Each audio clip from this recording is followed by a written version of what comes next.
our last shot. It's the fifth and final time. It's our last shot to extend Hubble's life and bring it to the apex of its scientific capability. And we just have lots of things we want to repair on Hubble and upgrade on Hubble, and not a lot of time to do it.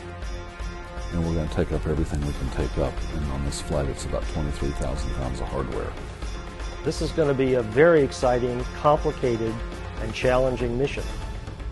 We have 7 brave astronauts who've made a conscious decision to risk their lives in order to continue the advancement of science that Hubble has begun. They're going to buy another 5, perhaps 10 more years of lifetime for this great telescope. We've got a full plate of things to do. We've got major science upgrades that we're going to do, so we have 2 new science instruments that we're going to install. We're going to put in the cosmic origin spectrograph. And this is, the fanciest spectrograph that's ever been put into Hubble. COST plus Hubble together will be able to observe deeper across the universe than any other instrument of this kind has ever done before. Well, we're going to install the Wide Field Camera 3, Hubble's new imager. Wide Field Camera 3's discovery factor is about 10 times better than the current instruments that we have on Hubble. One of the beautiful things about our new camera, the Wide Field Camera 3, is it will be capable of looking farther out across the universe and farther back in time and closer to the Big Bang than any other camera we've ever had on Hubble before. We're also going to attempt 2 repairs of the 2 failed instruments on board Hubble, the Advanced Skimmer for Surveys and STIS. ACS was inserted on Hubble in 2002. Before it died, it was the most heavily used instrument on Hubble. And STIS was our first black hole hunter, and it went on to do the first detection and chemical analysis of the atmosphere of a planet around another star. We want to keep on doing that kind of work when STIS comes back online.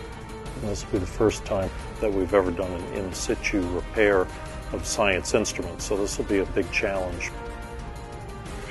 In fact, there's 110 of these very small screws that we need to remove from the instrument in order to gain access to the board we need to replace. And in space, things float and debris is a real issue. If we're successful in repairing these 2 scientific instruments that have failed, it will be a real triumph for NASA engineering and will point the way toward our ability in the future to repair instruments in space.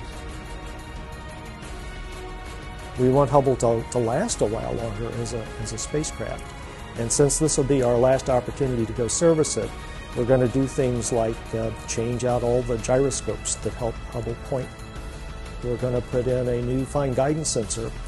I say a new fine guidance sensor. In fact, it's a refurbished fine guidance sensor. It's one that's been on Hubble before and been brought back to Earth, refurbished it. So it's a used fine guidance sensor, but first class.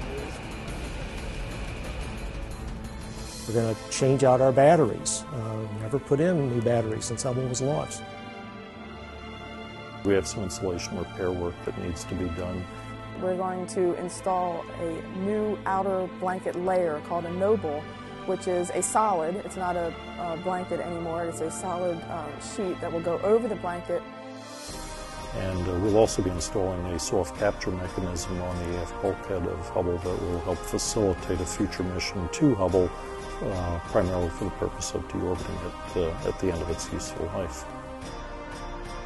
The 2 repaired scientific instruments working in tandem with the 2 new instruments that we're going to put on board Hubble in this mission will enable scientists to tackle some of the most profound issues facing modern science, not just astronomy, but physics today.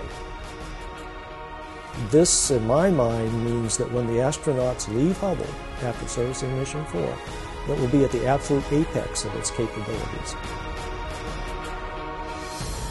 It will be better than it's ever been before.